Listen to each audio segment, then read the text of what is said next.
John 11. Now a certain man was sick, named Lazarus, of Bethany, the town of Mary and her sister Martha.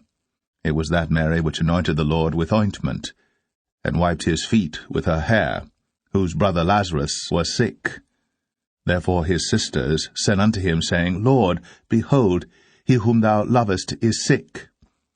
When Jesus heard that, he said, This sickness is not unto death, but for the glory of God, that the Son of God might be glorified thereby. Now Jesus loved Martha and her sister, and Lazarus. When he had heard therefore that he was sick, he abode 2 days still in the same place where he was. Then after that saith he to his disciples, Let us go into Judea again. His disciples say unto him, Master, the Jews of late sought to stone thee, and goest thou thither again? Jesus answered, Are there not 12 hours in the day? If any man walk in the day, he stumbleth not, because he seeth the light of this world. But if a man walk in the night, he stumbleth, because there is no light in him. These things said he, and after that he saith unto them, Our friend Lazarus sleepeth, but I go, that I may awake him out of sleep. Then said his disciples, Lord, if he sleep, he shall do well. Howbeit Jesus spake of his death, but they thought that he had spoken of taking of rest and sleep. Then said Jesus unto them plainly, Lazarus is dead, and I am glad for your sakes that I was not there, to the intent ye may believe. Nevertheless, let us go unto him. Then said Thomas, which is called Didymus, unto his fellow disciples, Let us also go, that we may die with him. Then when Jesus came, he found that he had lain in the grave 4 days already. Now Bethany was nigh unto Jerusalem, about 15 furlongs off. And many of the Jews came to Martha and Mary, to comfort them concerning their brother. Then Martha, as soon as she heard that Jesus was coming, went and met him. But Mary sat still in the house. Then said Martha unto Jesus, Lord, if thou hadst been here, my brother had not died. But I know that even now, whatsoever thou wilt ask of God, God will give it thee. Jesus saith unto her, Thy brother shall rise again. Martha saith unto him, I know that he shall rise again in the resurrection at the last day. Jesus said unto her, I am the resurrection and the life. He that believeth in me, though he were dead, yet shall he live. And whosoever liveth and believeth in me shall never die. Believest thou this? She saith unto him, Yea, Lord, I believe that thou art the Christ, the Son of God, which should come into the world. And when she had so said, she went her way, and called Mary her sister secretly, saying, The Master is come, and calleth for thee. As soon as she heard that, she arose quickly, and came unto him. Now Jesus was not yet come into the town, but was in that place where Martha met him. The Jews then which were with her in the house, and comforted her, when they saw Mary, that she rose up hastily and went out, followed her, saying, She goeth unto the grave to weep there. Then when Mary was come where Jesus was, and saw him, she fell down at his feet, saying unto him, Lord, if thou hadst been here, my brother had not died. When Jesus therefore saw her weeping, and the Jews also weeping which came with her, he groaned in the spirit, and was troubled, and said, Where have ye laid him? They said unto him, Lord, come and see. Jesus wept. Then said the Jews, Behold, how he loved him.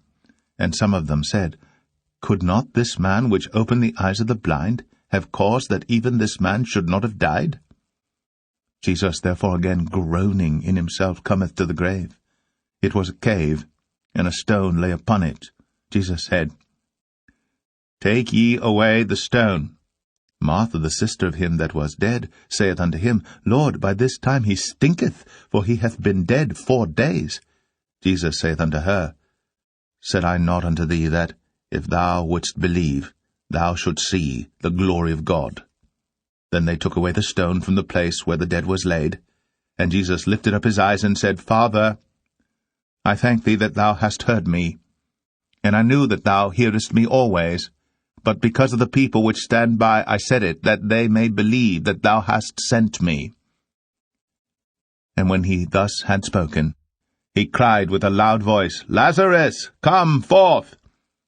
And he that was dead came forth, bound hand and foot with grave clothes, and his face was bound about with a napkin. Jesus saith unto him, Loose him, and let him go. Then many of the Jews which came to Mary, and had seen the things which Jesus did, believed on him. But some of them went their ways to the Pharisees, and told them what things Jesus had done. Then gathered the chief priests and the Pharisees a council, and said, What do we? For this man doeth many miracles. If we let him thus alone, all men will believe on him, and the Romans shall come and take away both our place and nation. And one of them, named Caiaphas, being the high priest that same year, said unto them, Ye know nothing at all, nor consider that it is expedient for us that one man should die for the people, and that the whole nation perish not. And this spake he not of himself, but being high priest that year, he prophesied that Jesus should die for that nation, and not for that nation only, but that also he should gather together in one the children of God that were scattered abroad. Then from that day forth they took counsel together for to put him to death. Jesus therefore walked no more openly among the Jews, but went thence unto a country near to the wilderness, into a city called Ephraim, and there continued with his disciples. And the Jews' Passover was nigh at hand, and many went out of the country up to Jerusalem before the Passover to purify themselves. Then sought they for Jesus, and spake among themselves as they stood in the temple, What think ye, that he will not come to the feast? Now both the chief priests and the Pharisees had given a commandment that, if any man knew where he were, he should show it, that they might take him. John 12. Then Jesus 6 days before the Passover came to Bethany, where Lazarus was, which had been dead, whom he raised from the dead. There they made him a supper, and Martha served, but Lazarus was one of them that sat at the table with him. Then took Mary a pound of ointment of spikenard, very costly, and anointed the feet of Jesus, and wiped his feet with her hair. And the house was filled with the odour of the ointment.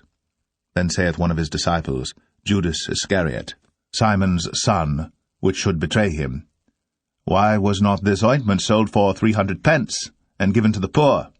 This he said, not that he cared for the poor, but because he was a thief, and had the bag, and bare what was put therein.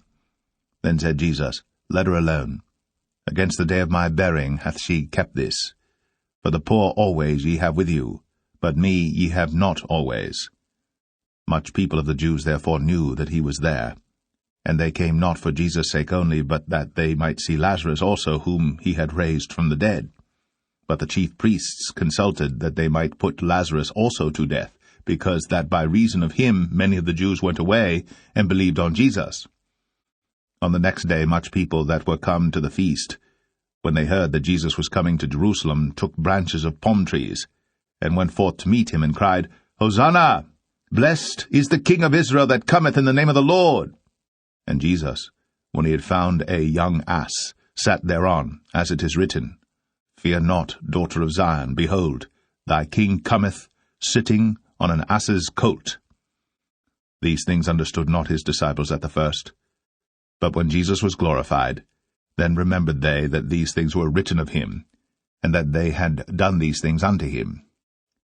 The people therefore that was with him when he called Lazarus out of his grave, and raised him from the dead, bear record. For this cause the people also met him, for that they heard that he had done this miracle. The Pharisees therefore said among themselves, Perceive ye how ye prevail nothing? Behold, the world is gone after him. And there were certain Greeks among them that came up to worship at the feast. The same came therefore to Philip, which was of Bethsaida of Galilee, and desired him, saying, Sir, we would see Jesus.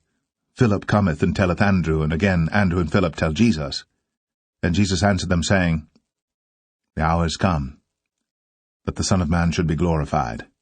Verily, verily, I say unto you, except a corn of wheat fall into the ground and die, it abideth alone. But if it die, it bringeth forth much fruit. He that loveth his life shall lose it, and he that hateth his life in this world shall keep it unto life eternal. If any man serve me, let him follow me, and where I am, there shall also my servant be. If any man serve me, him will my Father honor. Now is my soul troubled. And what shall I say? Father, save me from this hour? But for this cause came I unto this hour. Father, glorify thy name. Then came there a voice from heaven, saying, I have both glorified it, and will glorify it again. The people therefore that stood by and heard it said that it thundered. Others said, An angel spake to him. Jesus answered and said, This voice came not because of me, but for your sakes. Now is the judgment of this world.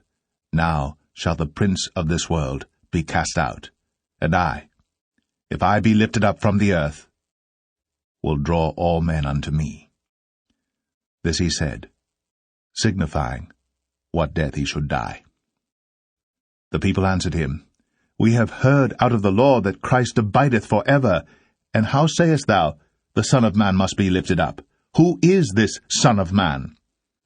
Then Jesus said unto them, Yet a little while is the light with you. Walk while ye have the light, lest darkness come upon you. For he that walketh in darkness knoweth not whither he goeth. While ye have light, believe in the light, that ye may be the children of light. These things spake Jesus, and departed, and did hide himself from them. But though he had done so many miracles before them, yet they believed not on him, that the sayings of Isaiah the prophet might be fulfilled, which he spake, Lord, who hath believed our report? And to whom hath the arm of the Lord been revealed? Therefore they could not believe, because that Isaiah said again, He hath blinded their eyes, and hardened their heart, that they should not see with their eyes, nor understand with their heart, and be converted, and I should heal them. These things said Isaiah, when he saw his glory, and spake of him. Nevertheless among the chief rulers also many believed on him. But because of the Pharisees they did not confess him, lest they should be put out of the synagogue. For they loved the praise of men more than the praise of God. Jesus cried and said, He that believeth on me believeth not on me, but on him that sent me. And he that seeth me seeth him that sent me. I am come a light into the world, that whosoever believeth on me should not abide in darkness. And if any man hear my words, and believe not, I judge him not. For I came not to judge the world, but to save the world. He that rejecteth me, and receiveth not my words, hath one that judgeth him. The word that I have spoken, the same shall judge him in the last day. For I have not spoken of myself, but the Father which sent me. He gave me a commandment, what I should say, and what I should speak. And I know that his commandment is life everlasting. Whatsoever I speak therefore, even as the Father said unto me, so I speak.